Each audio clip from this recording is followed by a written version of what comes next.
Hey folks, it's Jim, it's Julie, it's episode 262 Electric Boogaloo of Geeking Out. Welcome to week 3 of DC Villains Month. You know what I like the most about it being week 262? What? It's a palindrome. Oh, It pleases me. okay. Whatever works for you, hon. So, first up Let's start off with... First up in our palindrome episode, Justice League Dark, number 23.2, Eclipso. And after his failure with Solar City, Gordon Jacobs becomes not only reclusive, but also convinced that the answers to all of his problems lay with the Black Diamond. You guys remember the Black Diamond, right? Yeah, that little story that didn't have much of an ending to it. Yeah, we had the... Or was not focused on during that whole Death in the Family thing. Right. It occurred last November or so. It was Catwoman, Team 7, Justice League Dark, and Sword of Sorcery that it hit. And it was called the Black Diamond Probability. They've brought it back. So, after... DC tying up loose ends? What is this? What is this Villains Month? So, after much searching, he finally acquires the Black Diamond, only to find that Eclipso resides within. Dun dun dun! There's lots of fun. Yes, fun is the word I will use with Eclipso. Yes, fun. So, I enjoyed this book. I knew nothing at all about Eclipso. I hadn't read the Black Diamond Probability. I knew this only because they gave us just enough information to be able to figure out where all of this stuff comes from. So, I really enjoyed this. It was a nice look at Eclipso. It was a nice introduction to a character that I knew nothing about. The art was nice. I wouldn't say that it was, spectacular, but I have no complaints. Well, it certainly wasn't as all over the place as a book that I'm going to get to in a little bit. So, yeah, guys, if you're looking for something new and exciting, I would definitely check out Eclipso. Alright, next up, we have Justice League of America, number 7.3, Shadow Theif. In this one, armed with technology that allows her to become a living shadow, the Shadow Theif wages a covert war to eradicate all alien life on the planet. Oh no, Superman! Wait, Superman is dead. Never mind. It's okay. Oh no, Starfire! She's dead too. Nuh-uh. Really? You're sure? She's not part of the Justice League. But she's a superhero. Nightwing is still alive. Okay. The Teen Titans are still alive. For now. Well, stands to reason then that Red Hood and his outlaws... You never know. Maybe they were invited to join the secret society, though. Okay, enough speculating over Forever Evil. Yes. Back on track. Let's get back on track as best we can. On this show, a track, please. All right. So, this is an interesting one. You get a bit of a humanizing story in this one, whereas the Shadow Theif has to eliminate aliens, but she doesn't want to become one herself, which this material that covers her is slowly turning her into. A symbiote? Basically, yeah. She's basically DC's Venom. But she can create weapons out of her shadow skin and everything as well, and stuff like that. Neat. So, but she's more worried about it overtaking her, because it gets harder and harder to get it off every time she goes out here. Has she not read any of the Venom stories? Apparently Marvel doesn't exist in this universe, so probably not. Well, why ever would that be? I don't know. But this was okay. The art was pretty good. There is some really gory stuff right near the start, so I will warn you about that one. But overall, this wasn't a bad story. Next up is Flash, number 23.3, The Rogues. I'm actually just going to take a moment, guys. I apologize for my coughing. I've picked up a head and chest cold. The head part's taken care of itself very nicely. The chest part is kicking around and being quite resilient. So I'm going to have to do this. I'm doing Don't infect me. I'm doing my best to keep the flag to myself. Yes. I promise. And that's how the zombie apocalypse began. Man, I'd be so proud if it were all my fault. That would be awesome. Okay. So, in an attempt to level the playing field with the superpowered superheroes, the Rogues, led by Captain Cold, have gone for an adventure to, Disneyland? it's something like that. No, okay. Maybe not quite as much fun. I don't know. After the villains take over, I don't think Disneyland will be much fun. It will be if The Joker has his way. The Matterhorn will be killer. Literally. So, after this adventure, which yielded some unexpected results, the Rogues debate whether they're ever able to really truly trust Captain Cold again. Never. So, I liked this. I wasn't overly familiar with the Rogues before reading this, and I was very confused reading this after having read Forever Evil, because you'll see, well, you guys will see if you've read Forever Evil what I mean. There is an element of tie-in in the story, which I thought was really neat. So overall, I enjoyed the book. I enjoyed the art. It was a neat concept, so I think you guys should check out Rogues.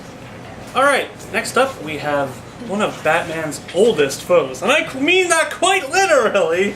It's Ra's al Ghul. Well, actually, it's Batman and Robin, 23.3, Ra's al Ghul. Right. Alright. And the League of And the League of Assassins, yes. So, he's always got to have that League of Assassins with him. Well, he can't do anything without his league. Pretty much. It's like the Justice League, but for a 1,000-plus-year-old man. Yes. Alright, so, for centuries, Ra's al Ghul has had a plan for the world. But now he is faced with an offer from the secret society that could help him achieve what he wants. Or, possibly, undo everything he's worked for. Oh no! So, basically... Oh wait, he's a villain. Yay! Basically what it comes down to is, this guy comes and is basically wanting to face off against Ra's and give him a message from the secret society by fighting Ra's to the death. Wait, hang on. How is that possible? Spoiler alert! Yeah. Spoiler yeah, alert! Spoiler yeah, alert! Yeah. How is that possible when Jason Todd is currently the leader of the League of Assassins? Yeah, well, don't ask me, but Yeah. yeah, continuity. I just don't it's get- all over the place. But This these might have two happened things- before the thing. But Who knows? Forever Evil is happening right now. Okay, well, in the then, present. All right, then 'Cause- their continuity is all screwed up. But we already do this. DC, what happened to your continuity? The new 52 happened. That's what. But anyway, back on track as best we can do. Best we ever do. Yeah. So it comes down to a fight between this guy from the secret society wanting to give a message to Ra's, who, by the way, has had thousands of years of training in swordplay. Why do you think you could ever defeat Ra's al Ghul in a sword fight? Maybe he brought a gun. That's the only way. And even then, he's still freaking immortal. Well, I guess Ra's al Ghul didn't have a Lazarus pit in the guy from the Secret Society's dimension. No, I'm reaching. this guy came right to Ra's. Huh. So, yeah. Huh. Yeah, so, yeah, that happened. And of course, Ra's is not too pleased about this offer, but wants to see where things go. Okay. And what his next move will be on his own. So, if you're a fan of Ra's al Ghul, and you want to learn a bit about his new history, I guess you can say, check this one out. I actually quite enjoyed it. And quite frankly, with a character like Ra's, you need a good backstory. Definitely.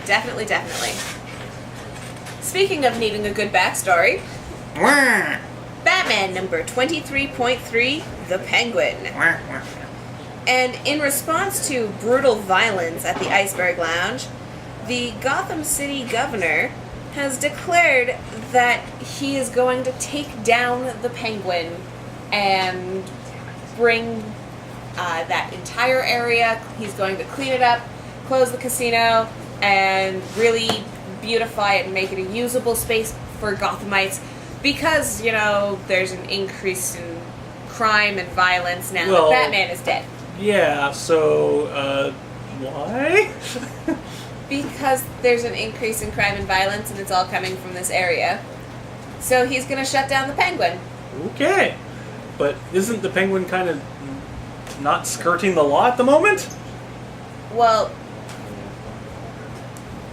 I really don't want to give anything away, but there was violence at the Iceberg Lounge, and... Yes, but is the Yes. Penguin responsible for that violence? I decline to answer. Okay. So, Well, it's not... There's no way for them to know that the Penguin is directly responsible. However, there's enough physical evidence to point in that direction. And there has been enough history at the Iceberg Lounge and the surrounding area for them to say, you know what, Gothamites, it's time to put a stop to this. So, the governor soon learns what happens when you cross the Penguin and you ruffle his feathers. he makes you eat fish. Something like that. Yes. Filled with Fish. lead! Definitely fish.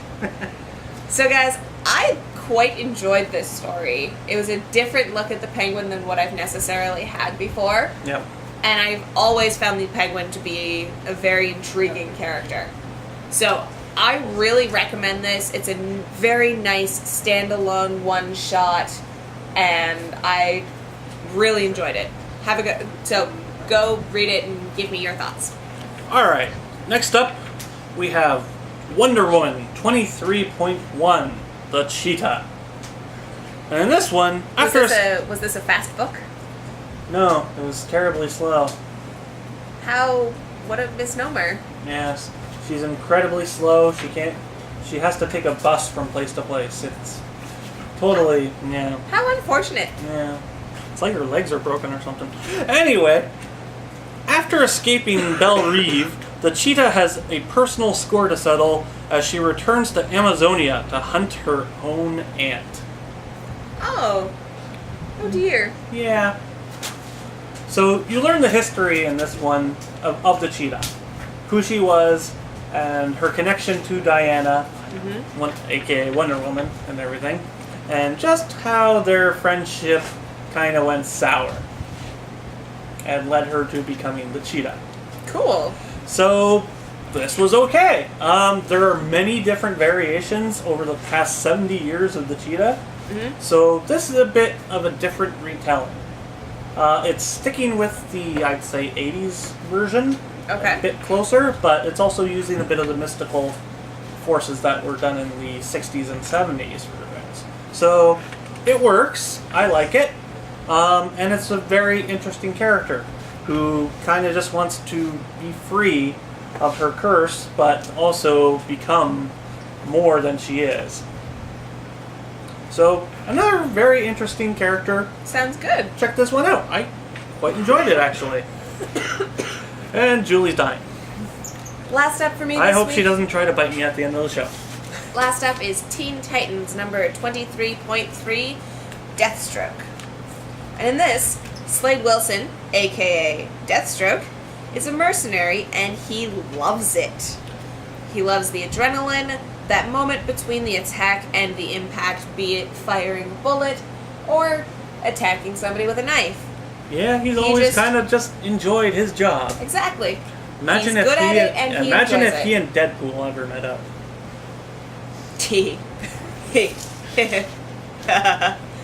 All right. I really wish that I had brain camera to share that with you guys, but unfortunately, you're going to have to imagine your own Deadpool Deathstroke combination Situation. Yeah. Yes. So we get the unique opportunity in this book to really see what makes Deathstroke tick, and the real reason behind why he does what he does. And I enjoyed it. This is the book I was It's the a most... really good retelling of his origins. It's and a everything. great origin story. I loved that it really delves into the person that Slade Wilson is. Not to mention just him, but his family life as well, and It really gives you a lot about Slade Wilson, and it really fleshes his character out. There are a lot of characters where they have their persona and then they have their superhero. And I don't feel like that's the case with Deathstroke. No. I really feel like Slade Wilson is Slade Wilson is Slade Wilson. Pretty much, yeah. And I love that about Deathstroke. So, guys, I think that you should run out, check out Teen Titans 23.2, 23.3, 23.2. Point 2, Deathstroke. And this is why we write notes, even when we get them wrong. But Hey, anyway, I'm sick. You have an excuse, so alright, I'll accept it. Alright, and last up this week, we have, wow, a really big mess of a book. We have Justice League 23.3, Dial E. E for everyone? Yeah, pretty much. Where can I start? Alright, so let me tell the story, at least what I can comprehend from the story. A lost E-dial is found by 4 young criminals who are on the run, and they need to figure out how to control the dial before the one chasing them catches up. Alright, and then it goes to plot.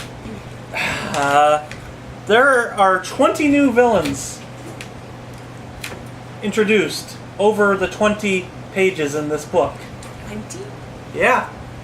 And here's the kicker. There are 21 artists drawing the 20 pages of this book. So it really was Dial E for everyone. Uh-huh. This is a muddled mess. There's nothing bad about the art here. Nothing bad about the art. But when you are trying to do a book, you have to have a cohesive style. Otherwise, it turns into a muddled mess. And this is a muddled mess. You have so many artists with so many different styles that it just makes it almost unreadable. And I don't like complaining about it because the art's nice in here. It is.